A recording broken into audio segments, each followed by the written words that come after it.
And sino ba na magde-decide? Kamag-anak nyo, asawa nyo na wala dito, dapat kayo. Kayo nakakita na negosyo, kayo mag-decide. Tama? Kasi kung ano kayo ngayon, base sa decision nyo na nakaraan.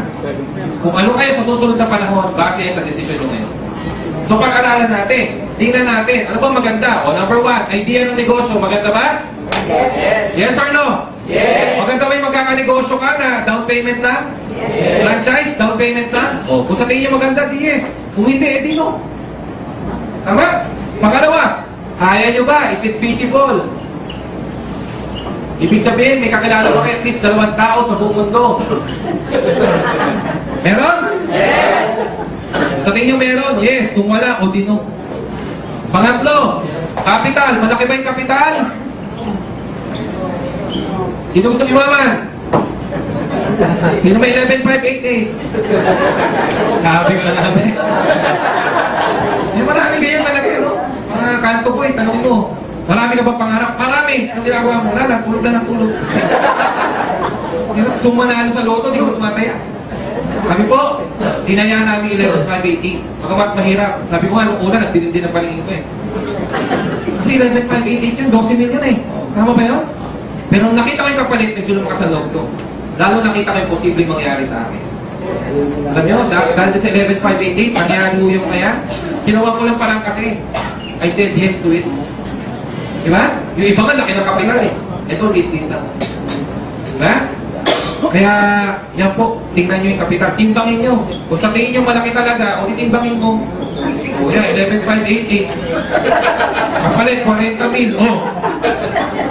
Ano mas mabigat dyan? Eh, pag ginawa mo pa, magkakabahay ka, magkakakotse ka. Diba? Magkakaroon ka ng maraming ipon. O, timbangin mo ngayon. Kung sa tingin mo, mabigat pa rin to, eh, kalimutan mo na to, mas mahal. Ipaon mo na sa limot to. Diba? Kasi come to think of it, ilang 11,588 na duman sa kamay nyo? Marami na rin ba? Yes. May nangyari ba? Ano yung ilang nilabas namin? Ito ang nangyari, lahat siya nakuha namin lahat. Para sa poso, lagyan lang namin sa tabong tubig, sunod namin yung sistema, ang daming lumabas. Ganun ang loyal business na. Diba? Kung susundin yung sistema, naupo, nakinig, naniwala, ginawa. Hindi pa naman kasi nakinig lang. Walang ginawa. So, you have to consider the capital. And lastly, profit. Kung sa tingin nyo kikita kayo, then do it. Diba? Say yes. So, go right fast. That's my challenge to you. If you think maganda talaga yung negosyo, say yes to the business and do it immediately. Because you have to consider another 2 things. Timing and positioning. Importante yung bagay mo yan sa negosyo. Oo nga, nagustuhan mo. Kaso hindi mo agad ginawa ng paraan. Ako, laylat ka tuloy.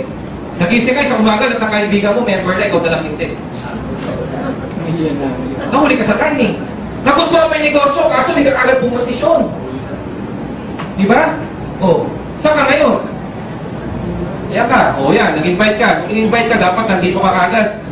Pero hindi, nagpahuli ka pa. Ang dami na tuloy na napunta. Ang dami nang nauna sa'yo. Nandito ngayon sa dulo. Sa ilalim ng isang daan. Yan, nandiyan ka. Kulang ka na naman sa positioning. Anong gusto nyo ngayon? Ibaba o ilalim? Kasi kung inunahan mo, kung nandito ka, di 100 grupo nung dapat grupo mo. Tama ba yun? Yung benta ng 100 dapat sa'yo. Pero daw lahuli ka, sa ilalim mo na 100. Tama? Oh, Ma'am Linda, ibabaw ilalim. Kita nyo? Diba? Ibabaw ilalim. Oh.